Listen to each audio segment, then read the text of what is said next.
Dr. Drew Ramsey, I love talking to you. You are a wealth of knowledge. I love your TED Talks. I love listening to you because you're funny, you're fun, and I'm so excited that you and I are co-hosting these doctors' talks. You know, when we were first approached, I thought, oh, yay, I love talking with someone. I love interviewing other people with a co-host. And then I was disappointed to think, oh my gosh, we have to do it separately. So this is so cool that we can actually interview each other, but would have been really fun to both of us interview a person at the same time. So welcome, Dr. Drew Ramsey. You're an amazing, such an inspiration, and thank you for doing this. Well, Dr. Carolyn Leaf, thank you. And everybody, it's just been a treat. We've about in the middle of this, behind the scenes here. So we've been interviewing experts and talking about all of the great solutions that are out there for symptoms of depression, struggles with mood, symptoms of anxiety. And so, yeah, it's been a really treat. I love our overlapping networks and also some of the new people that I'm meeting and getting introduced to. And then also just all of the exciting science and all of the movement going on around mental health and us all doing a better job taking care of ourselves. So what a treat to be with you. And everybody, thanks so much for all of your support of our Solutions Summit. I mean, it's just been really exciting. And yeah, it's a treat to be with you. I agree with you so much. So thank you for that. Well, Drew, I really want to dive into what your expertise is, and maybe you can just take 2 minutes to tell people who you are and what you do. And then there's so many great things that we're going to cover this morning that are going to help people tremendously. Well, sure, everybody. So I'm a psychiatrist mostly. I mean, this is my couch. I love having it in the summit. I mostly see people by Zoom. I've really always been a clinician, which to me really means working for patients. And I love that because there's so much going on in mental health. There's so much new research. Patients like yourselves are so much more informed. Those of you who are in clinical care, the ability to learn about the mind and mental health and how things like nutrition affect mental health. That research just exploded over the last 15 years. Oh, it did. And so mostly I'm a clinician, I'm a psychiatrist. I spent most of my career in New York City. Pre-pandemic, I was there for about 20 years. I was on the faculty at Columbia University, working in the Department of Psychiatry, doing a lot of different types of teaching of psychotherapy. And mostly, though, I'm known for nutritional psychiatry, which is this marriage of thinking about food and mental health, and began that work really through my interest in how do we get people more excited about mental health and how do we meet people earlier. So often there's this idea you're going to meet a psychiatrist. It's like, oh, you're at rock bottom, and it's horrible. And I hate that. I love working with people when they want to optimize their mental health, when they're struggling with maybe a symptom or a trauma or a memory or just, something that they have a question of in their mental health and how to improve it, whether it's their mood stability or their sleep or their motivation or their focus. And so nutritional psychiatry for me really has become part of this mental fitness movement, and thinking about it as a mental health clinician and as someone who wants to influence this conversation, what are the things we really want people to do? Because oftentimes it's like we're all against stigma, but there's still a little bit of an avoidance stance when it comes to what we do, often because we call that, it's treatment. So recently, I've been really interested in this idea of healing the modern brain. It's an e-course and it's a new book that's coming out, which is about these tenets of mental fitness. And so nutrition is one of them. And that's been a big part of my career. As I say, I grew up really rural Indiana. I've grown a lot of food. I lived on a farm with my parents and my wife and kids for about 4 years in between New York and where I am now in Wyoming. And then I guess the other thing, I'm sitting here in my new clinic in Wyoming at Spruce Mental Health. We've got a wonderful team of psychiatrists and clinicians of a psychedelic medicine program here, really trying to prepare ourselves. We don't know what's going to happen in terms of the next steps of psychedelic medicine, but we know there's a lot of interesting new research. And so as a clinician, I just wanted to be prepared, because whenever you introduce new technology, new techniques into an established system of evidence-based care, it's just, there's all kinds of, I've never had a animal spirit creature or card deck in my office before, Caroline, but now I do. And fantastic. I love it. And it's a real shift as a doctor to go from sitting with individuals really in a integrative but somewhat conventional stance, listening as psychiatrists often listen, to symptoms, and then to shift into, these other stances, really thinking about prevention, getting excited about whether people know how to make pesto or not. I would say that's in terms of got me waxing on about my career. So we should get into specifics here. But I think the bottom line is I'm a psychiatrist. I love talking about mental health. I love creative media and getting people excited about their mental health. I've started a podcast recently. I've got some great books like Eat to Beat Depression and Anxiety. There's more about me in the show notes and the bio, but Dr. Leaf, let's get to your questions. Let's get to the solutions that exist within nutritional psychiatry and mental fitness. So everybody who's listening can really leave this talk getting the very best of what I can offer. Well, I thank you, Drew. I'm glad you said that, because I just want to reiterate, I'm really glad that you said what you said, because there's not many psychiatrists in this current day and age that are still doing psychotherapy, still have the couch, still are really focusing on proactive, preventative, as you say, not coming to the psychiatrist when things are falling apart so badly that you can't function, but actually proactively taking charge of your mental health. I also love how you say in your TEDx talks, how you talk about the fact that we should not be focusing on mental illness, but on mental health. You say so many things, and I'm much older than you. I'm 61. I've been in this field for so many years. And so when I hear someone like you talking in the way you do, I get so thrilled and excited, because I have watched over the last 40 years, I have watched what's happened in psychiatry. And I feel like, this is where things were. So it's almost like we've gone back to the best and going forward with better. And, you embody that. So thank you for that. So great stuff. So I love the couch. And one of your talks, you said something about one of your patients spoke about the brainbows. And I thought this was just so cute. And this is like, what did I write down here? I see you as the building brainbows doctor, So, just a fun thing, because you're so into helping people in a proactive way. So let's talk about nutritional psychiatry. As you say, for the last 15 years, this has been a big deal. I actually wrote a book almost 15 years ago as well around this, or 12 years ago around this topic. And it was really like, when I first talked about this, people thought I was crazy. And, now it's really common, and people have a better understanding, but you have a wonderful way of explaining it. So take the floor. Tell us about, there's so many angles we can go in. I'm going to let you lead the way. I'll jump in with some questions, but let's talk about these brainbows, microbiome, all these amazing things that we can actually do, supplements, all that sort of thing, because I know you have a very unique stance on supplements, because it's very overwhelming for people. So the floor is yours. Well, thank you, Dr. Leaf. I think we'll start out with, I like being your food guy. And so I like thinking, because there's a lot of talk of supplements, medications, all these things, lots of evidence. And I think about some of those for sure. But mostly I felt like what's missing in the space is someone cheering for lentils. And someone reminding people that you can do it, and it doesn't cost that much, and it's delicious, and it's really central to you taking care of your mental health.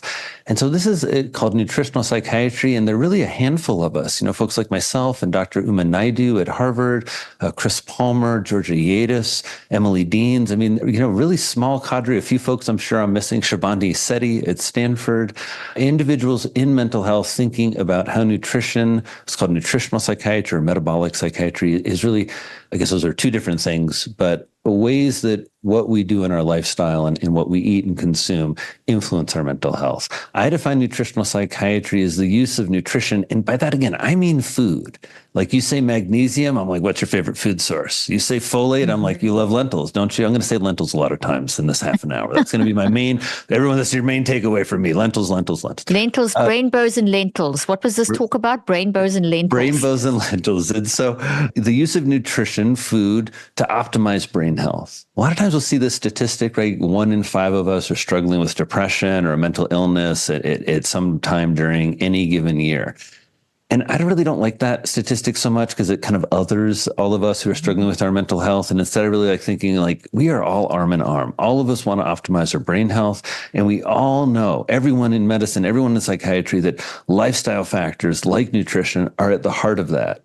And you and I are really compatriots in a way that I started early too. And there's a little bit of pushback, but the great thing about food is it's such both common sense, and everybody knows that the data has just been so robust at this point that people are like, sure, of course, eating more avocados is going to be helpful for brain health, and more fatty fish and seafood and more vegetables. Brainbows is about one of these simple ways. How do we translate all this science into it's dinner time? And you're looking at your plate, or you go to lunch after this talk, and you go to maybe the cafeteria where you work, and you look at your plate. How do you know that it's great for your brain health? And so one way is to think about the colors on the plate. And we have one of the experts in the Solutions Summit, Dr. Deanna Minnick, who's all about polyphenols. And so the colors in plants, they're appealing to us visually. It's not just Instagram that made us love making food beautiful. Food styling has been around since there have been pictures in cookbooks, since before that, right? Think about all of the, great masters. What we paint our food. It's like exactly. So the brainbows are thinking about, look at your plate. Are there 3 colors? Can you add another color? I always ask my family, can you put another color in there? Chop up a little red pepper. I love to dribble on these microgreens that are just, wow, so packed with phytonutrients.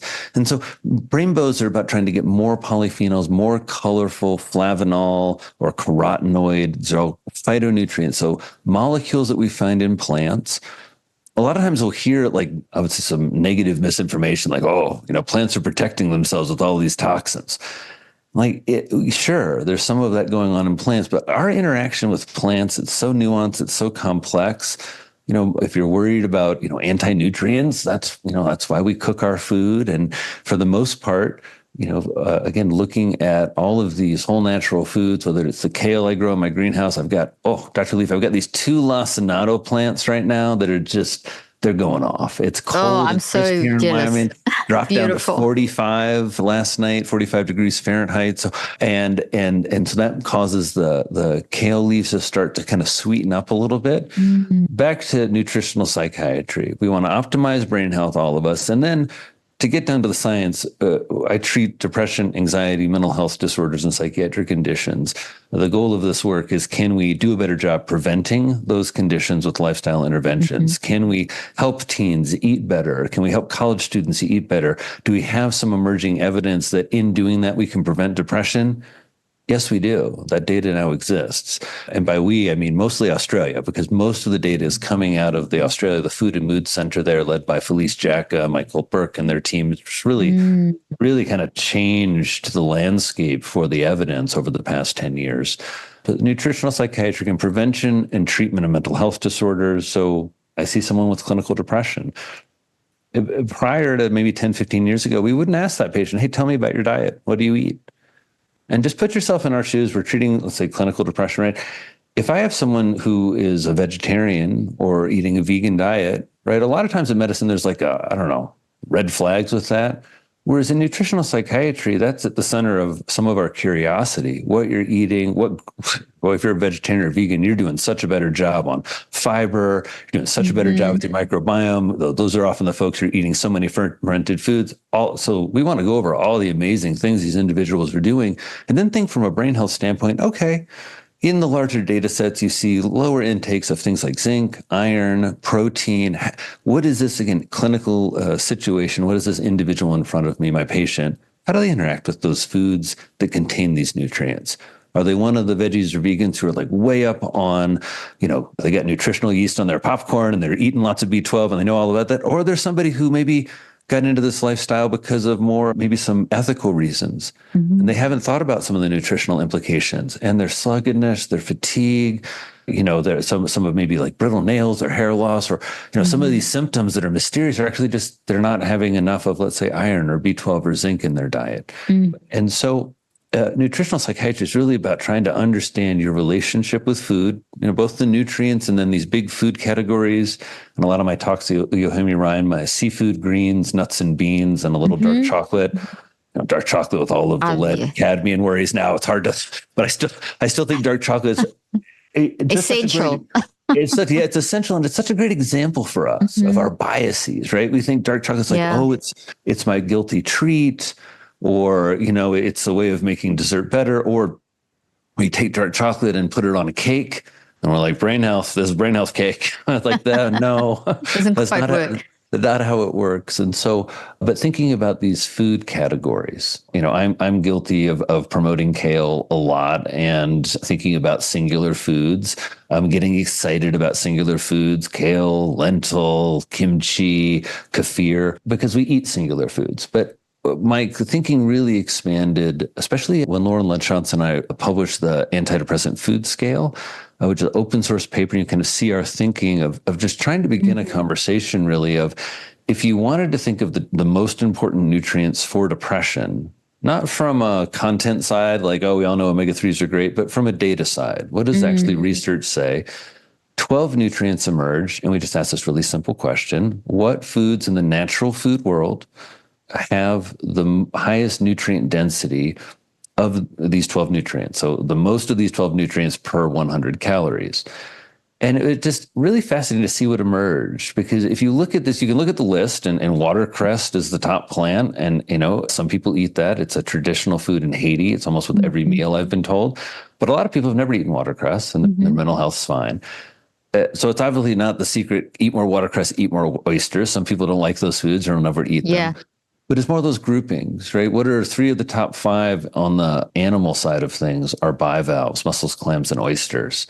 And that was something that was never part of my diet growing up in Indiana. But as I began to eat more seafood, as I began to explore nutrient density, calorie per calorie, kind of nutrient density basic, it's hard to beat a bivalve. You get so much B12. Clams actually are the top nutritional source of vitamin B12. Okay. Do you mind if I quickly interrupt you there? I just want to help because you're saying the most incredible stuff, and I don't want people to miss it. You mentioned, you give a great example of calories. We shouldn't be eating calories to try and lose weight. We should be eating calories for food density, and I love that. And you talk about how a kale salad's 140 calories and a soda's 140 calories, and it's such a great way of people. I just wanted to underscore that, so people don't think that you're trying to push calories. You're actually trying to help people understand the density of foods, the quality of what you're putting inside your body. Yeah. I love that the way you explained that. And I'm trying to push nutrients with this idea that calories are useless unless we calculate nutrient density. And it's not a complex calculation. And in some ways, you skip the math. If you want the math hack, so you're not like, 62 calories, like, right? The math hack really is looking at these food categories and these foods that we highlight in all the book. This book, highlights lots of foods. It's great stuff.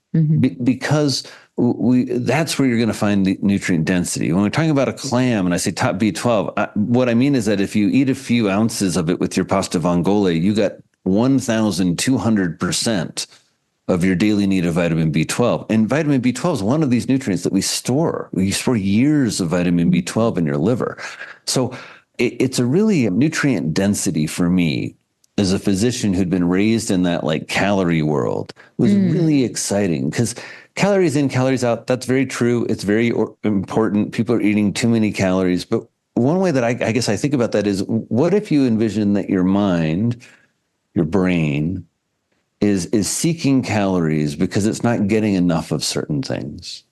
It's not getting enough magnesium and folate. 90+% of Americans aren't getting enough fiber. We're not getting protein often, or we're getting way too much protein and not enough fiber because we're not, people aren't eating plants. And so nutrient density really excites me. It shifted how I thought about food, how I thought about what I was feeding my kids, the types of foods I buy and get excited about. It just really helped me. And so I hope it's helpful to everybody watching. I appreciate you highlighting it, Caroline, that idea of a can of Coke, 140 calories, small kale salad, 2 or 3 cups of chopped kale and a little olive oil, salt and pepper. Maybe I'd put something interesting in there that doesn't have a ton of calories, like some microgreens or a little cumin or who knows, about 140 calories. And in one, I'm getting olive oil. I'm getting, and that's so much vitamin K, vitamin A, vitamin C, fiber, all the stuff, plus all those all those phytonutrients you find in the dark leafy greens. So you get all of that for 140 calories versus, a can of soda where you're just, it's nothing. Apparently you're opening a can of happiness, but I don't think so. That's sort of sugar and a little bit of salt. And, again, not that you can never have that in your diet. It's just an example of those are empty calories. And bringing the balance in. Yeah. You gave another example in one of your talks as well about one of your patients that came in and was really battling with depression, and you did all the the traditional things, plus your great psychotherapy. I'm so glad that you still do therapy, as I keep saying. Thank you for doing that. And then you turned out that you decided, well, it wasn't working, and you asked her, well, what are you eating? And she hadn't eaten breakfast. She was on some juice fast. She was no fat, no eggs because of this and the calories. And I thought, all these things and messages, Drew, that we've been getting over the years of, don't eat butter, don't eat eggs, don't eat this, too many calories. It's been all the wrong stuff, and it's created so many problems. And, I'd love you to, I just enjoyed that. And I'd love you to just sort of carry on teaching what you're teaching, but just wanted to tell people how I found that really exciting when you asked that question and found out that stuff. And not that you're saying don't do a juice fast, but, be careful. And I think that's what you're trying to say. Be careful, balance. Yeah, and there's a time and the place for extreme moves. And I think the ketogenic diet is a good example of that. I just had a wonderful talk with Austin Perlmutter, who we also have in the summit. Yes. And I love, everyone check out this. I love how Austin talks about what he calls extreme diets. And there's a time and a place. Too. There's a different for general recommendations. There's a way to do things safely and a way not to do things safely. Caroline, just to get back to first of all, thank you for what you said about psychotherapy and talk therapy. I think as everyone hears throughout the summit, there's a level of introspection and a caring of the self.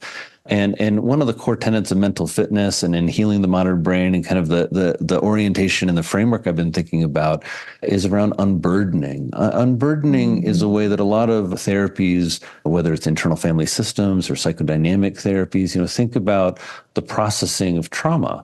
And whether those are the explicit traumas we think about, violent traumas, or, subtler or, not so subtle developmental traumas, being ignored, being in competition with a parent or a sibling. There's so much that happens to us. It's just so deeply personal. And as I said in the TED Talks, this is the most complex brain scanner in existence, the couch. The couch. I love that. I want to hear it in your words, in your own personal narrative and experience. What's getting you is one of my mentors, another great Solution Summit guest. I'm sorry to keep naming everyone. I just love all these great. They're legends. Too. But Dr. Jim Gordon really talked about our whole approach to trauma is kind of off. So I love you mentioning that. And for anyone in mental health, psychotherapy is really at the core of your work. And if you're struggling in integrating these ideas, if something's resonating with you right now, something that you haven't worked through, or as we say, processed, it's a great place. I hope this summit really brings you to someone's couch to get to that work, because it makes all of these interventions much more powerful. So thanks for saying that, Caroline, about psychotherapy and about talk therapy. It's just a core piece of this work and a core piece of mental fitness. Love it. That's beautiful. Well, so let's pick back up on you were talking about the food groups, and I'd love us to also talk about the microbiome, which people are becoming so much more educated. You have a cute way of saying that. You have such a cute way of saying that. You say you go to doctors to get rid of bugs, and now we're telling you to put bugs in you. So I know it's like our favorite. These two things happened. I think it was 1912. There's sort of a couple things that happened. We discovered penicillin, right? So for the first time, and this is like changes World War I, right? We have this idea that, wow, we can kill bacteria. You're not going to just die from an infection. It's like amazing. And bacteria, the enemy, things go super sterile. Like we want like stainless steel. We want sterile stuff. We want antibiotics. What else do we want sterile? We want our food sterile. And how are we going to achieve this? Well, another great discovery in 1912, Crisco. And so Crisco literally comes across the pond, there's a German biochemist who told the story in The Happiness Diet, William Kaiser. I have this image in my head of him on like a boat, right? He's got like a little vial of basically, this is, partially hydrogenated. It was cottonseed oil back then. And they're going to turn this food waste product into a food, right? Cottonseed oil is not something we ate. They partially hydrogenate it. They create Crisco. It pushes trans fats into the food supply. And so it's this big period of change. And so all these things sort of shift 1912. Another thing that happens is we have the cigarette rolling machine gets invented. And I'm not a big history buff, but a few of these changes, like this year is just quite significant. It's also, we discover the first vitamin. And so this era, right, where vitamin B1 is like, wow, there's actually this thing called vitamin B1 and it's defined, thiamine. And so there's this real, very recent revolution in kind of how we think about food, we think about things like bacteria. And so yes, as physicians, we love to kill bacteria. And then all of a sudden now we're asking people to eat live bacteria, eat refrigerated, foods from the refrigerated, fermented section, make sauerkraut yourself, think about yogurt and kefir. All of my smoothies and all of my books have a fermented food component. They have kefir because I found people like yogurt for the most part, if you're not totally against dairy. And fermented dairy is really quite interesting. But mostly there's all these CFUs, these colony forming units. There's just a higher concentration and a larger diversity than you find in other fermented foods. And so given that patients, are a little unfamiliar often with fermented foods. It's just an example of a really fun food category for people to think about. Maybe it's a real radical shift in your health. Maybe it's not. But that's one of these, again, new ideas. We think about it just quickly, Caroline, it feels like you take us back to the beginning of nutritional psychiatry with my parent, she's in some ways one of the parents of nutritional psychiatry. It's this moment I had with the patient, we'll call her Kay. And she'd come in, she was juice fast, she was doing all this kind of trendy stuff to lose weight. She'd been at like a 5 a.m. workout. And it struck me, in the midst of this depression she was in, she was working so hard. Right? She wanted to lose weight.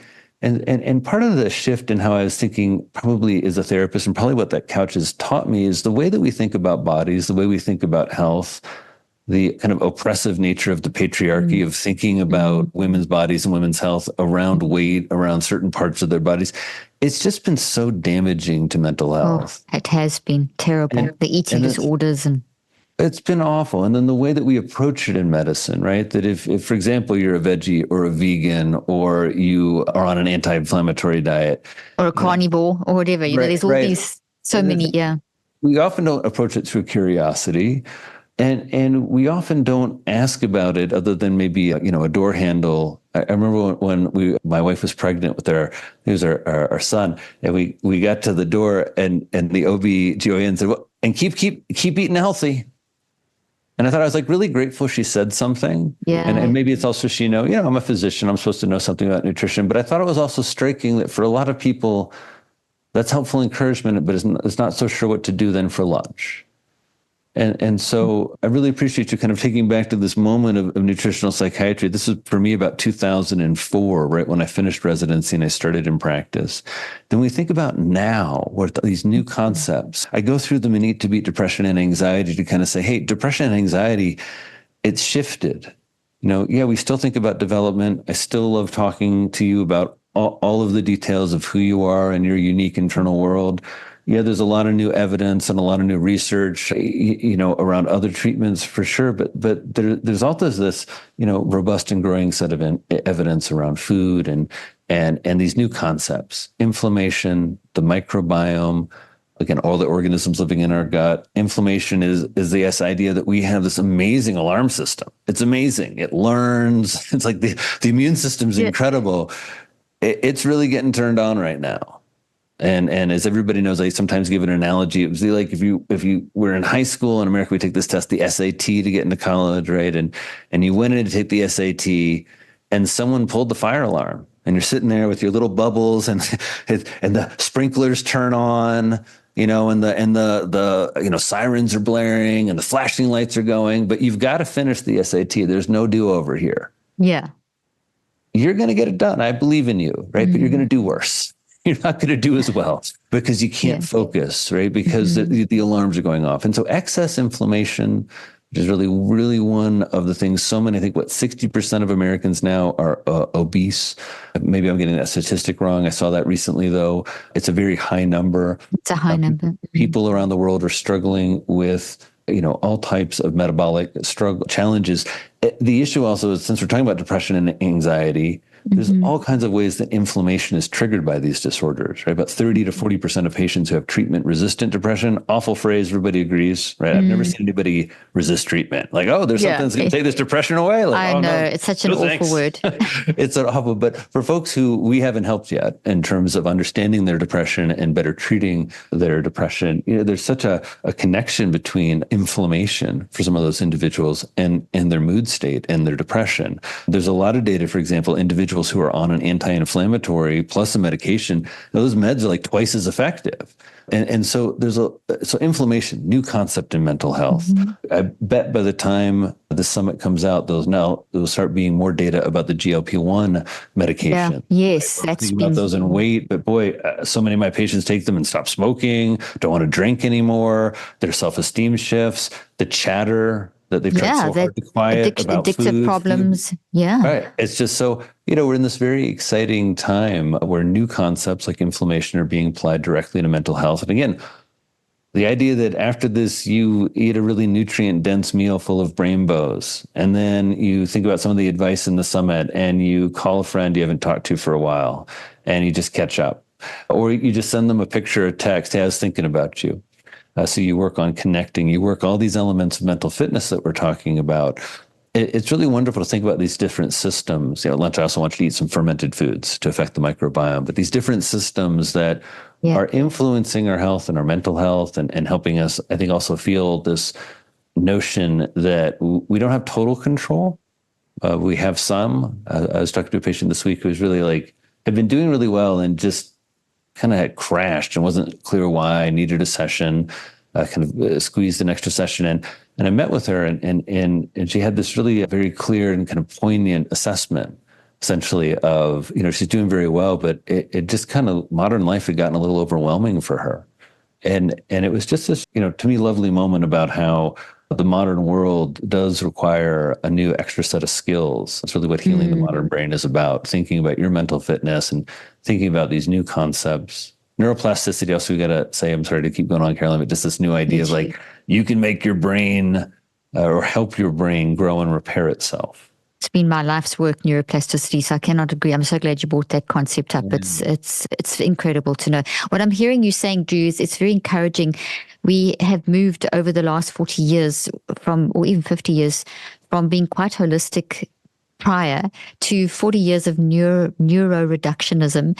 And then there's this move back, and it has been creepy. It's not like it ever went away, the holistic approach, but there was a very dominant neuro-reductionistic approach. And now there's this holistic approach, and you very much embody that in the work that you do in helping a person. We've got to talk, we've got to connect, we've got to text, we've got to watch our diet, and there's very specific awareness that we need to have of how our diets have changed and the role that plays in depression and anxiety. So I know that we're coming close to the end of our interview, and there's just so much more I want to ask you. And I know you've got books that people can get their hands on and so much great advice. How would you summarize, sort of overview, where can people start to, because there's the microbiome, there's different diets, and I love that you don't just push one diet. You're very anti that. You're very much about getting natural holistic foods that are healthy and not going to, that are full of hydrogenated fats and that kind of thing. How does a person begin? Because as we know, there's just so much supplements. What do they do? What are the first, can you give us a few steps to just get this process going? Yeah, for sure. And thank you, Carolyn, for bringing it back to that. Let me just share what we do in our clinic. And we have a That would be lovely. Wonderful food coach and chef, which is where Emily Berner. Emily has been such a wonderful partner with me, as Samantha Elkreef on my team, who is now a full-time therapist, kind of came to us doing a lot of work in the food world as a chef and as a coach. And so I've really been inspired by a lot of the members on my team who understand food, and it's just, I really want to, mention them. That's one of the first places that I have people start. But clinically, when I assess food and when I sit with individuals, I really want to hear about your dietary pattern, and I'm looking for opportunities. I'm looking for things that you already know you're struggling with. I'm also looking for some of the things that you're doing great, or some of the things that you're close to doing great. You love avocados, or you like to snack on raw, unsalted nuts, or you really love yogurt, you just haven't eaten it in a long time.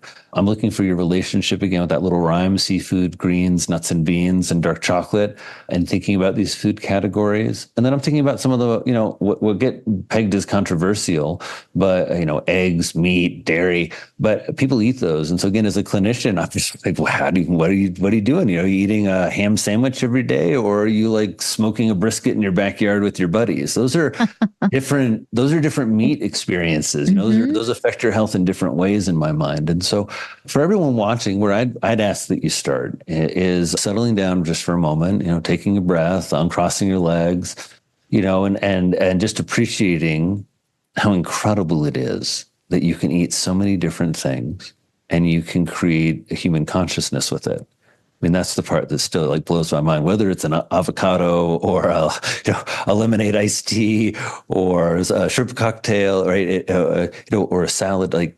You'll have, maybe a different mood state over time or anxiety state with some of these dietary patterns per the data, but it's kind of amazing to me that everything functions. And so I try to appreciate that.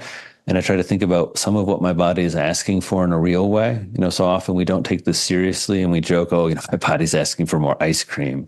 I have a bit of a sweet tooth. So I really differentiate that type of craving or desire or, things that make me salivate to, really what my body's asking for. A lot of times for me, that's more plants, or I live at altitude over a mile up in Jackson. So a lot of times for me, that's water.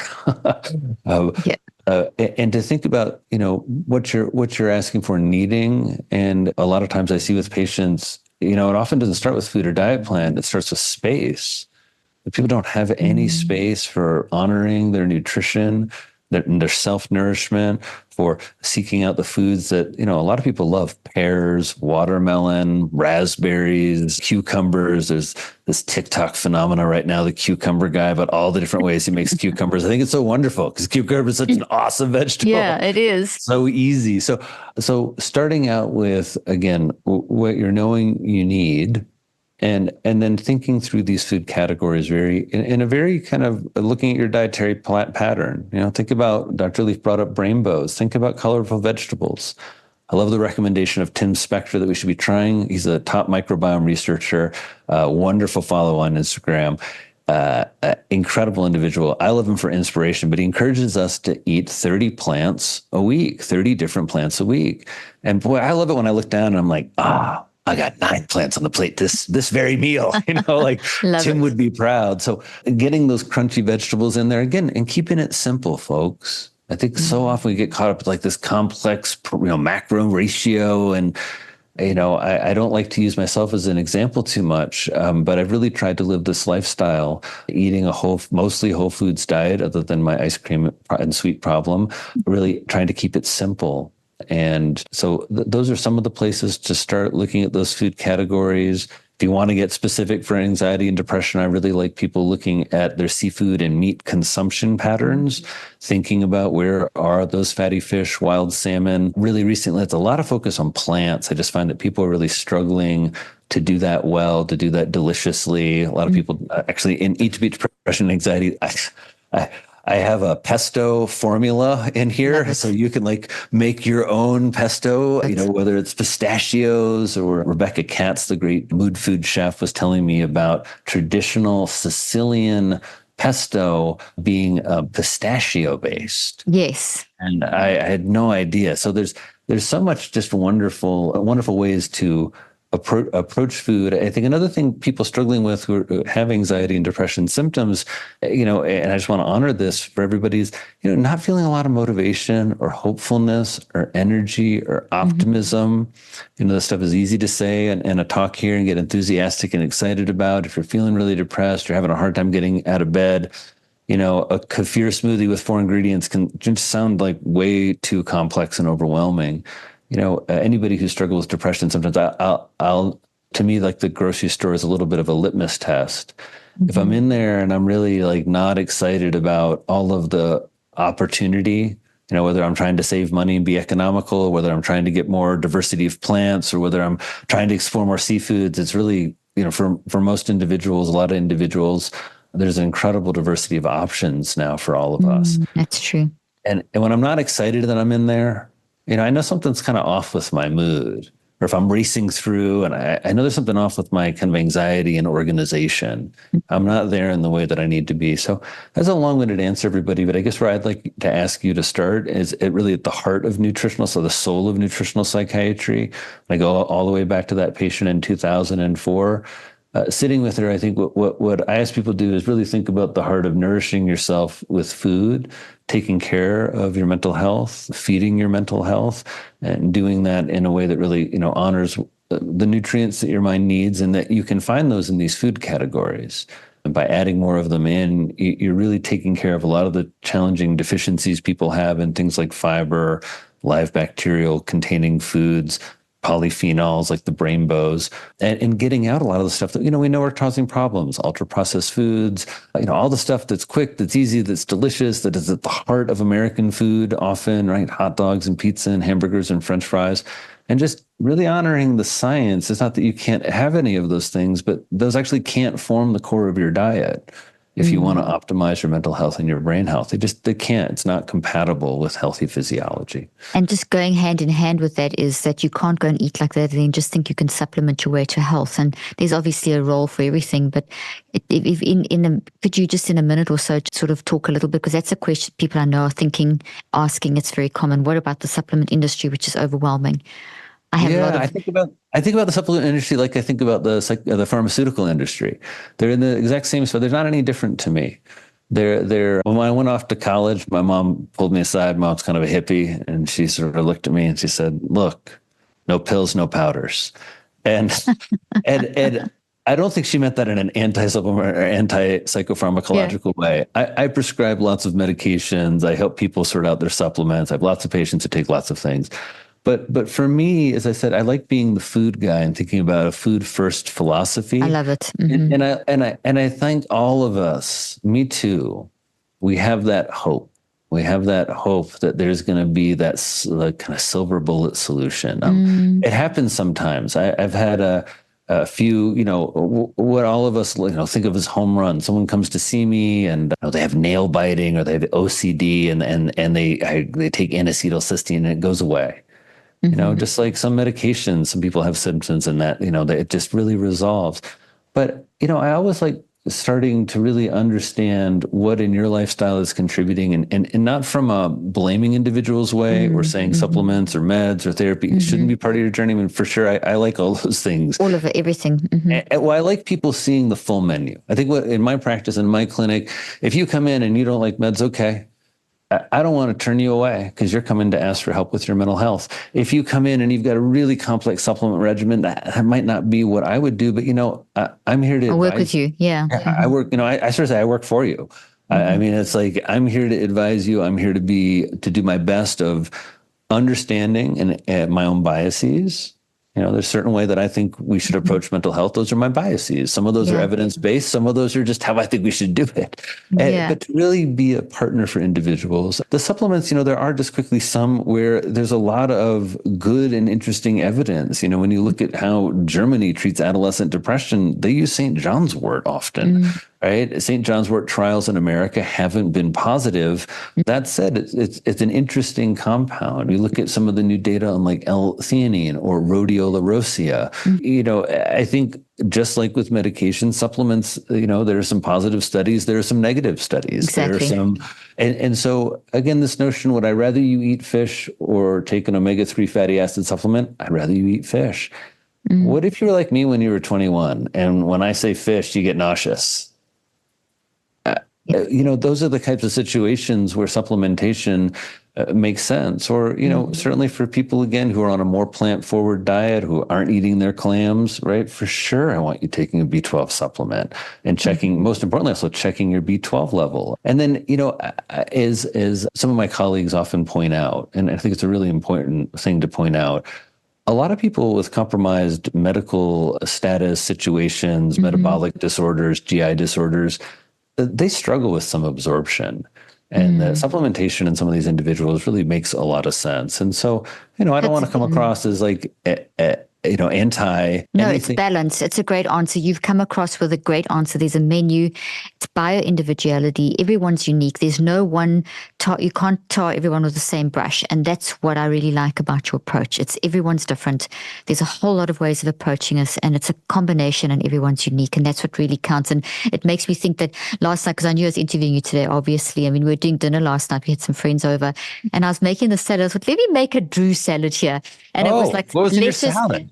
I tell you, I put lettuce. First, we made two different salads, and the one would just we put the greens in, and then added some avocado, and added some burrata, and added some pepper juice, and sprinkled with olive oil. It was divine. And then the other one was peaches and big tomatoes, the whole, not the tiny little ones, big ones sliced with basil leaves, fresh basil leaves, all organic and, farm to table, and then just with a sprinkle of balsamic vinegar. They were amazing, and that combination, it was so good. And it was that fettuccine, the inside of the burrata, the stracciatella cheese. I tell you, that combination was amazing. So I had to tell Drew what I ate last night, because I was just thinking of you when we were eating this. So thank you for your inspiration, your guidance, your work, your books. And as I said, I'm so excited. I'm co-hosting this great summit with you. Thank you for your great information.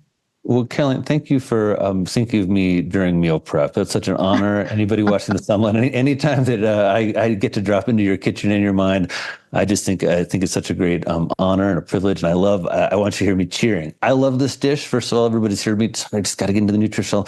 We talked about phytonutrients. There's this one linalool that's in basil.